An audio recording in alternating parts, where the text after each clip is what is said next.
직원은 수억 원 성과급을 받는데 주주는 손해를 본다. 최근 산업계를 뒤흔들고 있는 논란이 있습니다. 그리고 정부가 결국 칼을 빼들었습니다. 삼성전자와 SK하이닉스를 시작으로 번진 영업이익 N% 성과급 제도에 대해 정부가 주주총회 승인을 의무화하는 방안을 검토하고 있는 것으로 알려졌습니다. 얼핏 들으면 단순한 성과급 이야기처럼 보일 수 있습니다. 하지만 재계에서는 기업 경영의 판을 바꿀 수 있는 문제라고 보고 있습니다. 왜 이런 논란이 벌어졌고 앞으로 어떤 변화가 예상되는 걸까요? 먼저 최근 기업들의 성과급 규모부터 살펴보겠습니다. 반도체 슈퍼사이클 영향으로 실적이 폭발적으로 증가한 SK하이닉스는 영업이익의 일정 비율을 성과급 재원으로 활용하는 제도를 운영하고 있습니다. 올해 일부 직원들은 1인당 1억 원이 넘는 성과급을 받은 것으로 알려졌습니다. 이후 삼성전자 노조 역시 비슷한 제도를 요구했고 결국 반도체 부문 영업이익의 10.5%를 자사주 형태의 성과급으로 지급하는 합의가 이뤄졌습니다. 그런데 문제는 여기서 끝이 아니었습니다. 자동차와 조선, IT 업계까지 비슷한 요구가 확산되기 시작했습니다. 현대차와 기아 노조는 지난해 실적을 바탕으로 대규모 성과급 지급을 요구하고 있고 HD현대중공업 노조 역시 영업이익의 일정 비율을 성과급으로 배분해야 한다고 주장하고 있습니다. 카카오 노조도 성과급 확대 요구에 나서며 갈등이 이어지고 있습니다. 산업계 전반으로 같은 요구가 번지자 정부와 재계는 새로운 우려를 제기하기 시작했습니다. 바로 기업의 이익이 누구의 것인가라는 문제입니다. 노동계는 좋은 실적을 만든 주체가 노동자이기 때문에 성과를 공유하는 것이 당연하다고 주장합니다. 실제로 기업이 사상 최대 실적을 기록했을 때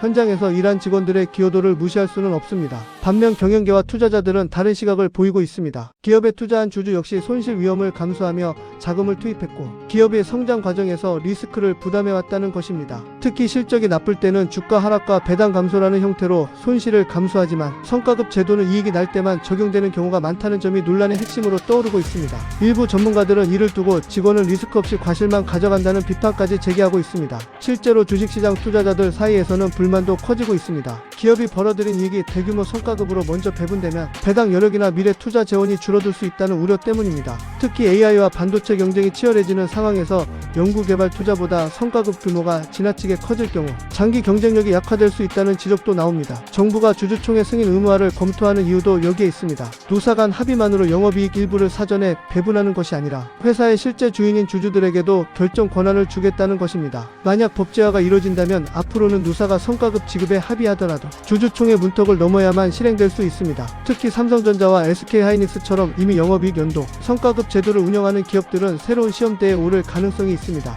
물론 반대 의견도 만만치 않습니다. 노동계는 기업이 막대한 이익을 기록했음에도 성과를 노동자와 충분히 공유하지 않는 것이 더 큰 문제라고 주장합니다. 일부에서는 주주만 보호하는 방향으로 제도가 바뀌면 노동 의욕과 생산성이 떨어질 수 있다는 우려도 제기합니다. 결국 이번 논란은 단순히 성과급 규모를 둘러싼 싸움이 아닙니다. 기업의 이익은 누구에게 우선적으로 돌아가야 하는지, 성장의 과실을 어떻게 나눌 것인지에 대한 근본적인 질문으로 이어지고 있습니다. 실제로 해외 투자자들 역시 이번 논의를 주의 깊게 지켜보고 있는 것으로 알려졌습니다. 만약 한국에서 영업이익 배분을 둘러싼 갈등이 계속 커진다면 기업 투자 매력도에도 영향을 줄 수 있기 때문입니다. 앞으로 정부가 어떤 법안을 내놓을지, 기업과 노동계가 어떤 절충점을 찾을지에 따라 국내 산업계의 새로운 기준이 만들어질 수 있습니다. 과연 영업이익 N% 성과급은 계속 확대될까요?